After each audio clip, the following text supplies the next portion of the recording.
I'm Morris Lyles with ERA Wilder Realty, and I do live here in Columbia, in the Lake Catherine area, but I also work all over the city.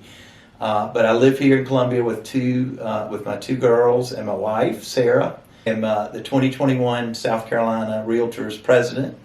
I have served in the past as moving up through the offices of Treasurer, Secretary, and then President-elect.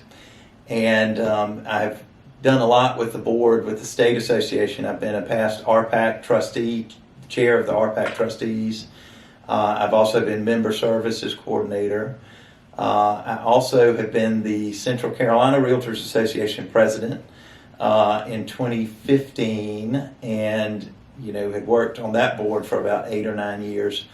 I'm also an RPAC President Circle member and a major investor with RPAC because I believe in what our industry, what the Realtor organization does for our industry. I have been in the business for about 24 years. I started in 1997. Got started with a smaller local brokerage, and I wanted to really branch out and grow my business into different areas. I ended up going on and becoming a broker in charge and managing the downtown office, the midtown office for 6 years, and now I'm back in production. I went back into general production and sales in 2013.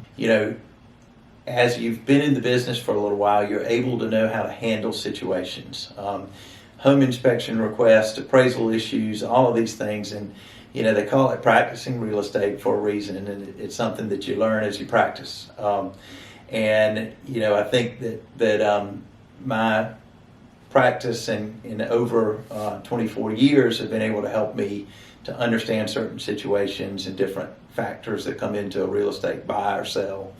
Buyer or a seller, and help them to navigate those issues. I would, and there are days that I go back and think about that, but it's every day is different, and I think it's always challenging, and I think you've got to get up every morning with the attitude of how am I going to tackle this, and how I'm going to work through these, whether it be home inspections or work through a buyer that's being difficult or a seller that's being difficult, or both, where you got a buyer and a seller that can't agree on something.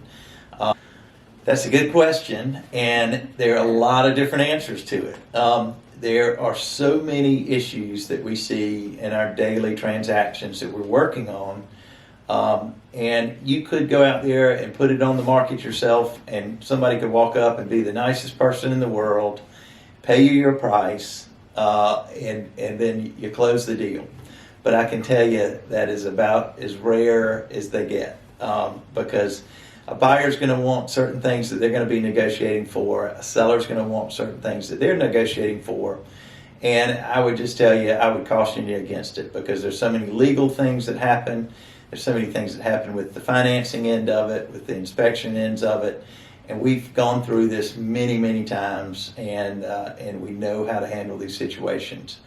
And also, you may have repairs that you got to do before you put it on the market. Well, your contractor is going to quote you a price. We typically go negotiate with the contractor, so we may save you money on that end, and then we'll save you money when you're selling. And it's just too much at risk to have an issue come up, and then you've got moving trucks out front, and the buyer's walked away. So I would caution you against doing that. Oh man, I think that would probably be probably Winston Churchill's. I mean, you think about World War II, and he was a pretty interesting character, I think you'd learn a lot in that household.